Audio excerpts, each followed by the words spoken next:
Dia faly miara-bantsika indray amin'ity fizarana faharoa ity amin'ny fampianarana momba ny Microsoft Word 2007 zany a, fizarana faharoa amin'ny fizarana folo izay ho atolotra.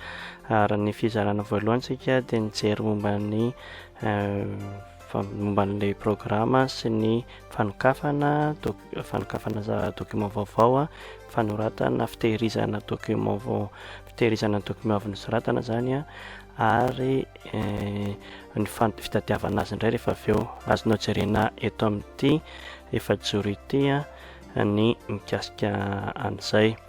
Ny androany zany tsika dia tonga dia hanomboka hanoratra, nisokatra zany io ny Word dia afaka tonga dia manoratra. Rehefa manoratra dia mazava ho azy ao amin'io misy mitepitepo io ny point d'entrée, ny toerana anoratanao. Raha ohatra zany zao manoratra hoe A dia ny amin'iny no misoratra ilay izy, dia avy eo indray manoratra B dia eo amin'iny indray. Raha ohatra zany tia hanoratra eo alohan'ny A dia mandeha ao amin'ny souris dia klikeko eo alohan'ilay A dia eo indray manoratra F ohatra, satria eny amin'iny zany le mitepitepo iny zany no fantatro hoe anoratana. Dikan'izay zany afaka manoratra avy hatrany isika. Ohatra hoe zany soratako lavalava dia rehefa manoratra ianao ka hidina an-dalana tsy mikasika ny inona mihitsy fa soratana fotsiny zany fa midina ho azy ilay izy.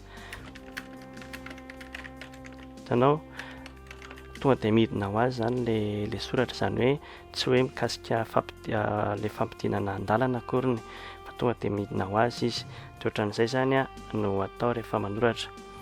Rehefa mahavita paragrafy anankiray zany tsika dia hidina an-dalana amin'izay, dia izay no mampiasa an'ity eo amin'ny clavier-nao zany misy an'ity touche anankiray ity, touche entrée. Mampiasa an'iny ianao dia midina an-dalana izy, dia izay indray ianao vao manoratra ny toy izany. Dia ohatran'izay ihany tonga eto indray ako dia midina an-dalana dia manoratra ny toyiny indray. Zay izany izy zany voasoratra ny toyiny rehetrarehetra.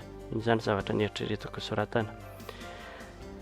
Dia araka ny teneniko teo zany isaky ny faran'ny ligne anankiray zany, faran'ny andana anankiray tsy tonga dia midina, tsy tonga dia ianao no midina fa izy ihany zany no midina ho azy. Tokony tsy midina mihitsy, tsy manindry ny inona mihitsy zany fa manoratra foana mandrapahatonga ny faran'ny paragrafy anankiray, dia eto amin'izay ianao vao midina. Io zany tsika zany nahavita ny soratra anankiray araka ny tenenina tamin'ny lesona voalohany. Raha hidina ny ambany ianao dia mampiasa an'ity ascenseur amin'ny sisiny ity araka ilay tenenitsika tamin'ny fizarana voalohany. Dia io zany tsika nahavita an'iny. Ahoana ny fomba hivezivezena ao anatin'io soratra io, ohatra hoe hampiditra teny na eo aloha na aoriana na eny antenantenany eny. Dia efa noteneniko tamin'ilay voalohany teo hoe mandeha ianao dia klikenao fotsiny satria araka ny tenenina hoe eo amin'izay misy an'iny mitepitepo iny no manoratra. Ny adisoana nataon'ny olona matetika dia mametraka an'ity souris ity eto izy dia mieritreritra hoe tonga dia raha vao manoratra izy ohatra izao eto amin'ity hoe eo aorianan'ity manan'ity izy ny tokony hanoratra, dia ataony ohatran'izao ity souris ity, dia mieritreritra izy hoe raha vao manoratra izy dia mipetraka eo ilay izy. Diso izay fa mila klikeny eo dia tsy maintsy misy ilay mitepitepo iny izy izay ianao vao afaka manoratra amin'izay ohatra. Dia ahoana ny famafana soratra? Ny famafana soratra dia misy fomba anankiroa. Asehoko anareo amin'ity clavier ity zany ity anankiray ity mamafa ny soratra eo alohany. Ohatra zany ity zao apetraka eto zany ilay mitepitepo dia tia hamafa ny soratra eo alohany io ako dia ampiasaiko ito touche anankiray ito. Izay zao fahafahalemana. Raha ohatra indray ka hamafa ny ao aorianany, ohatra hoe ity fahalalana ity zany tiako fafana, dia apetraka eto alohany eto ilay mitepitepo zany dia hoe ahoana ny fomba hamafana ny ao aoriana io dia ity touche anankiray ity no ampiasaina.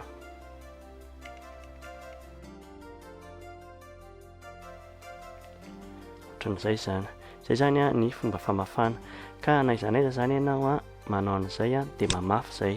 Ohatra hoe tonga eto ako dia hamafa, tonga eto ako a dia hamafa ny eo aloha zay. Dia ahoana ny fomba hamafana andalana iray manontolo na lahatsoratra iray manontolo? Misy indray zany a ny atao hoe sélectionnena, zany hoe fidina ny soratra na teny a na andalana iray manontolo na fizarana iray manontolo. Ohatra fotsiny izao, tiako ho sélectionné ty mahantra ty, dia ty soratra ty ambany eto ty zany dia apetrako eto aloha eto ny souris a, dia tazomiko a, tsindriko a, dia tazomiko a, dia akisako a hatreto. Dia rehefa sélectionné ohatran'izao no mahantra le soratra, dia izay zavatra ataonao a dia misolo an'io mahantra io. Ohatra zany, raha ohatra ka tsindriko le famafana le niteneniko ty dia tonga dia voafafa indray miaraka io. Ohatra hoe ty, zay zao izy dia voafafa indray miaraka. Raha ohatra ka hoe sélectionneko dia fananako ty a ka manoratra A ako a, dia voafafa io hoe fananako io dia mipetraka le A. Zay zavatra sélectionnena zany a dia voatsindrin'izay zavatra soratanao manokana. Zay zany ilana tandremana satria misy ny olona adiny hoe misélectionné zavatra be da be izy. Ohatra hoe sélectionné ohatran'izay zany, zany hoe natombony teto le sélection a, tokony hoe ohatran'izao fotsiny ohatra. Fa misy indraindray lasa hoe mandeha ohatran'izao dia midina, dia dika izay zany raha vao midina ianao dia sélectionné ligne anankiray iny a sy midina io dia afaka misélectionné ligne maromaro zany ianao. Ohatra hoe ty, raha zao zany manao an'le hoe supprimer a dia voafafa daholo rehetra rehetra io. Zay voafafa daholo iny fizarana iray manontolo iny. Dia ohatran'izay koa, raha ohatra zany ka ity rehetra rehetra ty a ny sélectionneko ka manoratra E ako a dia voafafa daholo io dia le E indray no misolo anazy. Zay. Dia zay zany a no famafana na famafana andalana maromaro miaraka, zany hoe sélectionnena. Dia le sélectionnena a tsindrina ny eto alohany a dia ampanarahana an'iny ny souris a mandra-pahatonga an'izay farany tianao sélectionnena. Ohatra hoe iny fehezanteny anankiray zany sélectionnenao a, nanomboka teto ako a dia nitazomiko ny souris a dia nitsinijanona raha tsy eto dia eto ny souris vao avelako. Mila mitandrina tsara mba tsy hidina sy hiakatra izy, fa raha vao midina izy a dia lasa mahazo an'ity ambany ity, raha miakatra izy a dia lasa mahazo amin'izay eo amboniny. Dia iny sélectionné iny zany a raha vao manindry zavatra anankiray ako a dia solo an'io zavatra sélectionné io a ny zavatra tsindriko. Ok, raha ohatra ka namafa an'izay zavatra izay tsy fidina ianao a nefa tokony tsy nanao an'izay, dia misy fomba eto amin'ny Word a mba hamerenana ny zavatra nataonao teo aloha. Zany ohatra zao, namafa an'iny a zao dia ahoana rozako hoe andiso iny fa tokony tsy fafana, dia misy a ny atao hoe annuler. Annuler zany a dia ty ambony ty zany sary mampiseho an'le annuler, ty miveriny ty. Raha manindry an'io a zany a dia tsy raisany a ny zavatra nataoko farany. Ohatra zany za zao namafa an'le fehezanteny teo a, dia raha vao manindry an'ity a dia miverina indray le fehezanteny nosoratako iny. Ka ohatra zany a koa manindry an'ity foana dia miverina daholo ny zavatra rehetra nataoko teo aloha mandra-paha tapitry ny zavatra izay nataoko. Izy zao za koa nandreny zavatra mifafako ireny zany a naveriny daholo indray satria nanileko daholo. Zay zany a mamerina ny zavatra natao teo aloha. Mila tadiny satria raha sendra voafafa tampoka ny textenao iray manontolo, ohatra hoe ny sélectionnenao ohatran'izao hatrany ambony ka hatrany ambany a vao sélectionné a, dia avy eo a sendra voafafa tampoka ohatran'izao dia azonao tsindrina iny a mba mamerina anazy indray. Ya, dia ny fanalana sélection a ohatra hoe ity sélectionné dia raha vao manoratra amin'izao dia voafafa io. Ka ahoana ny fomba ataoko mba hoe tsy mamafa an'io, dia tsindrina fotsiny amin'ny souris eo ivelan'izay sélectionné, ohatra hoe eto, dia miala iny dia afaka manoratra indray aho zany. Ahoana ny fomba atao mba hisélectionnena ny anazy manontolo? Ohatra eritrereto hoe zato page a dia tsy voatery arahana ohatran'izao hatrany ambony ka hatrany ambany satria mbola hosahirana ihany ianao, fa tonga dia ataonao hoe eto amin'ity farany amin'ny sisiny indrindra ity misy hoe sélectionner tout, sélectionner tout. Raha vao anao ohatran'izao zany a dia sélectionné daholo izy rehetra rehetra. tsy voatery mandeha hatrany amin'ny voalohany ka hatrany amin'ny farany ambany zany. Ny fomba anankiray koa dia mampiasa ny touche de déplacement maromaro. Inona no atao hoe touche de déplacement? Reto indray zany misy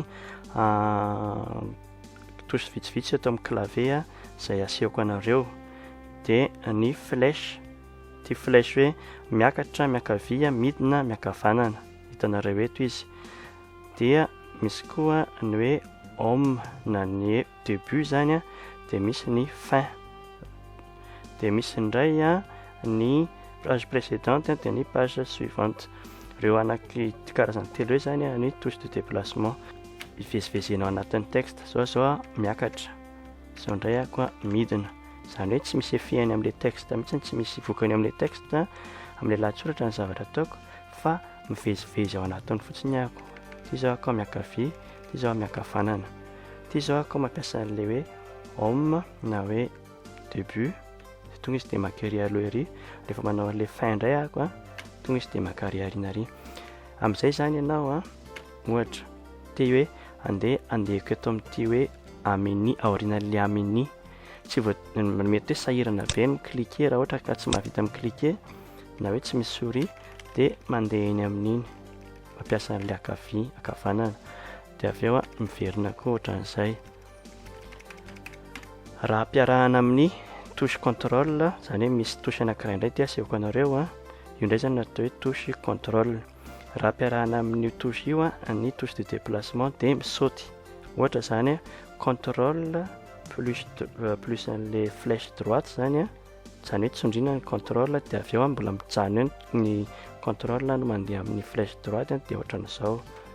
Rehefa misaoty isaky ny teny ilay izy, misaoty isaky ny teny fa tsy mandeha isaky ny litera zany fa misaoty isaky ny teny. Dia ohatran'izay koa rehefa miverina, dia ohatran'izay koa rehefa midina. Zareo raha manao ohatran'izao ahako dia tonga dia tsy mandeha isaky ny ligne indray izy fa mandeha isaky ny paragraphe. Zay zany azo atao rehetra koa isaoty paragraphe. Tsondriana ihany ny contrôle dia midina sy miakatra. Dia hoe mihoatran'izany koa raha ohatra zao ahako manao hoe fin fotsiny dia makany amin'ny fin ligne izy. Raha manao hoe début fotsiny ahako dia makany amin'ny début ligne izy. Fa raha tondriko ny contrôle ka manao fin ahako dia toy izany ihany koa rehefa ohatra ka manao contrôle début ahako, contrôle début dia miverina any amin'ny voalohany. Raha ohatra zany ianao any amin'ny faran'ny lahatsoratra no te hiverina any amin'ny voalohany indrindra dia manao contrôle début. Dia niresaka ny momba ny sélection tsika teo fisélectionnena texte. Ny zavatra rehetra araka ny teniko teo raha vao ohatra ka misélectionner texte ianao ka manao zavatra hafa dia misolo an'ilay sélection iny zany ny zavatra ataonao. Ny fomba fisélectionnena texte dia azontsika atao izy ahako amin'ny alalan'ny souris, fa koa azontsika atao amin'ny alalan'ilay touche de déplacement teneniko teo miaraka amin'ny majuscule. Ao anao moa zany ohatra fotsiny zao tsindrinao zany amin'ny majuscule, ity indray no atao hoe touche majuscule. Raha tsindrinao ny touche majuscule dia tazominao eo dia dia mampiasa ny droite ianao dia misélectionner ianao zany zay. Sélectionner ianao dia na manala an'ilay sélection rehefa miverina. Ohatra indray ka eto indray ka mitazona majuscule ka mankaty amin'ny ankavia dia misélectionner. Dia ohatran'izay raha mitazona manao amin'ny midina ahako dia misélectionner an'iny ligne iny, manao midina dia misélectionner an'iny ligne iny, manao midina dia misélectionner an'iny ligne iny. Raha eto indray ahako manao miakatra dia misélectionner an'iny ligne iny, miakatra dia misélectionner an'iny ligne iny. Izany hoe tazomina ny majuscule. Zay zany mila tadidiana, majuscule miaraka amin'ilay touche de déplacement nresantsika teo no misélectionner. Raha za zao makany amin'ny voalohany indrindra zany dia contrôle début dia ny ambony ahako. Raha ohatra zany ka te hisélectionner ny paragraphe anankiray satria ny tenentsika hoe midina paragraphe dia contrôle midina ohatran'izay. Ka raha ohatra zany ka te hisélectionner paragraphe anankiray iny dia tazomiko aloha ny majuscule dia avy eo manao contrôle midina ahako ohatran'izay. Zay izy dia vao sélectionner ny paragraphe anankiray iny ohatran'izay. Paragraphe anankiroa majuscule aloha no tazomina zany rehefa hisélectionner dia avy eo contrôle midina indroa ohatran'izay. Zay zany ny misélectionner.